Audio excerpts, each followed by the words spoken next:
Dans cette vidéo, nous allons voir comment dessiner un feutre. Alors, on va commencer. Je vais prendre l'outil ici, l'outil rectangle. Je vais essayer de commencer par cette forme ici. Voilà, je vais faire un rectangle. Ensuite, je vais prendre l'outil de déplacement. Je vais ajuster la forme sur les angles de cette façon. Ensuite, pour pouvoir avoir le maillage qui va épouser ma forme, je vais prendre cet outil et je vais ajouter des points. C'est-à-dire entre ces deux points, je vais rajouter un point ici pour faire un arrondi de cette façon. Je vais faire pareil sur le côté. Comme ça. Je fais pareil sur l'autre côté. Et je fais pareil sur le bas.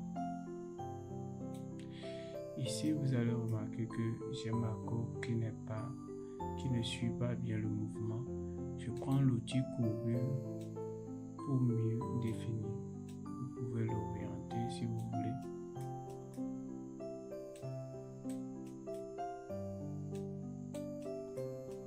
Voilà.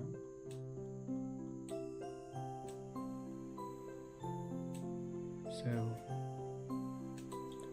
Donc j'ai déjà fait cette forme. Ensuite, il est très important de ne pas, quand on veut faire un dessin pour l'animation, de ne pas rattacher tous les éléments. C'est-à-dire, je donne un exemple, c'est-à-dire dessiner comme ça, ensuite comme ça, et puis venir coller ici. Ou bien venir le coller ici comme ça, de cette façon, et de l'ajuster. Ça peut être utile de le faire comme ça dépend de vous, mais pour l'animation généralement ça ne marche pas bien, vu que souvent on a envie de faire des mouvements qui sont indépendants les uns des autres. Si c'était une manche et qu'il y avait un bras dedans, il faut que la manche soit indépendante du bras. Donc ce que moi je conseille, c'est de vraiment séparer les formes, et avant même de dessiner, il faut penser à l'animation. C'est-à-dire vous devez vous demander quel genre de mouvement mon personnage ou bien mon objet va faire. Et c'est sur cette base que vous créez votre personnage ou bien votre objet, en fonction du mouvement que cet objet va faire après. Vous n'êtes pas obligé de savoir précisément, mais vous devez savoir à peu près le genre de mouvement. Dans le cas d'un personnage, est-ce qu'on le verra tourner jusqu'à aller de profil, ou bien est-ce qu'il va tourner jusqu'à aller de dos? Ce genre d'informations sont vraiment très importantes quand vous êtes en train de dessiner. Donc ce que nous on va faire ici, on va créer une forme comme ceci, ensuite comme ça, ensuite je vais venir dépasser ici, comme si je faisais rentrer ça à l'intérieur. En fait, je vais sur une logique qui est vraie et je vais réellement créer le crayon que je vais mettre à l'intérieur. Je ne suis pas obligé de le créer entièrement, mais juste ce qui est nécessaire pour qu'il puisse rentrer à l'intérieur comme ceci.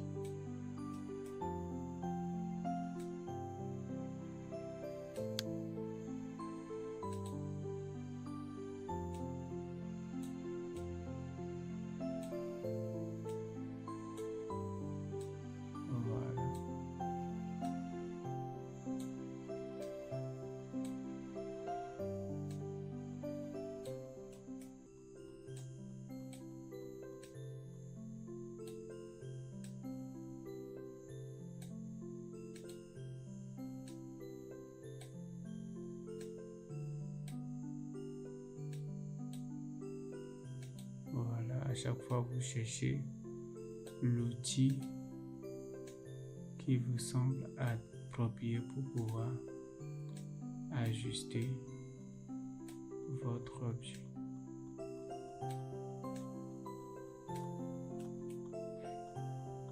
Il est inutile, par exemple, de rajouter plein de points comme ça sur une seule courbe comme ça.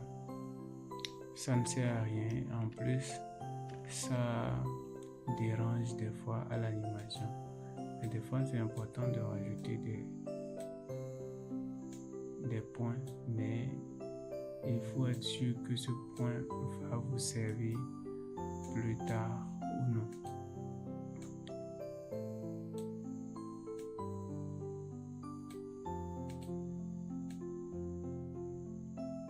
Là, je veux rajouter un point parce que ceci a tendance à vouloir sortir.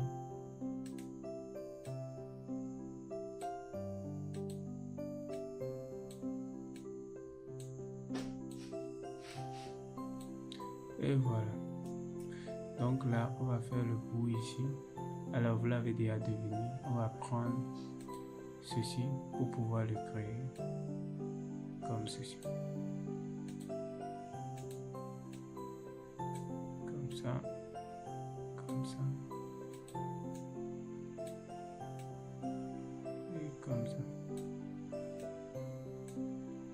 Voilà. Donc, vous créez des formes que vous superposez sur d'autres formes de sorte qu'ils soient indépendants. C'est vraiment important que voilà, ceci soit indépendant et vous créez comme ça des formes. Donc là maintenant il nous reste deux formes. Je vais essayer d'accélérer un peu.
Je vais faire cette forme là aussi.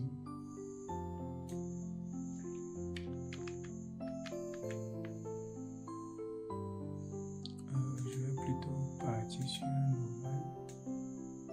Je crois que c'est mieux.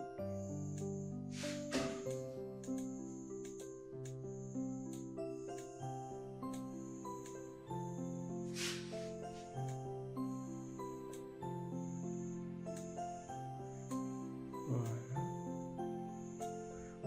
Ensuite, je vais d'abord voir. Je crois que ce sera suffisant.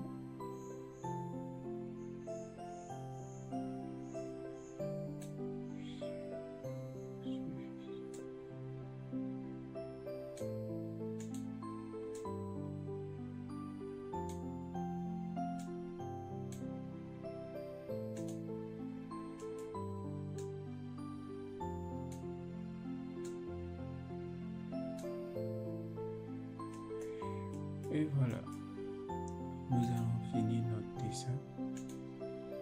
Voilà, notre dessin. Donc pour pouvoir coloriser, il y a un truc qu'on va voir tout à l'heure, c'est l'ordre des formes. La dernière fois, on n'avait pas vu, c'est-à-dire quand vous mettez des couleurs, les couleurs se superposent, donc il faut les classer. Donc ici, dans notre cas, la couleur la plus basse, je dirais, c'est entre celui-ci et celui du bas. C'est les deux qui sont derrière. Si on doit poser des calques l'un sur l'autre. Donc, si par exemple, je dessine d'abord le bleu qui est ici, c'est-à-dire je prends ceci, je clique dessus, je vais chercher la couleur comme ça et je fais créer une forme. Donc j'ai déjà créé le bleu. Maintenant, si je dois créer ce qui est ici et que je vais chercher la couleur, je crée. Donc vous allez remarquer que au lieu d'être en bas, le bout de mon feutre est en haut. Comment réparer ça? Vous pouvez faire tout un dessin et puis vous ne pouvez plus appuyer CTRL Z et autres. Donc pas de panique. Ça se situe ici. C'est avec ceci que vous allez pouvoir réparer. L'outil qui permet de changer la couleur. Alors vous cliquez dessus sur la couleur et vous appuyez la touche directionnelle bas, c'est-à-dire bas, les flèches haut, bas, droite, gauche. Vous appuyez bas pour le faire descendre dans l'hiérarchie et vous appuyez haut pour les faire remonter. C'est-à-dire quand je vais appuyer bas, il va se retrouver directement en bas de l'autre. Si je clique dessus et j'appuie haut, il va se revenir en haut. De même pour l'autre, si j'appuie haut, il va revenir. Donc c'est à vous de voir ce que vous voulez faire. Donc je vais continuer la couleur. Alors ici, il a la même couleur que celui qui est en bas ici. Donc moi je vais mettre les couleurs par ordre. Donc ici, je vais faire créer une forme, sauf que c'est l'autre couleur. Je fais ceci. Ensuite, je vais venir créer quelle couleur? Cette couleur ici. Je fais ça. Et après, je dois créer la petite couleur qui est ici. Donc, moi, je vais créer ça sans le contour parce que je me dis que ce serait peut-être plus sympa sans le contour. Donc, je vais décocher ici ceci et puis je vais prendre remplir seul. Je vais changer la couleur. Et là, quand je fais ceci, j'aurai juste ceci. Donc, quand je vais faire CTRL R, vous allez voir, voilà. Donc, j'ai ceci. Je pourrais le sélectionner comme ça. Tous comme ceci. En maintenant Shift, bien sûr, j'ai maintenu Shift pour pouvoir rajouter. Et là, je clique ici pour rajouter et je vais diminuer le trait. Donc, je fais 6. Non, je fais 4.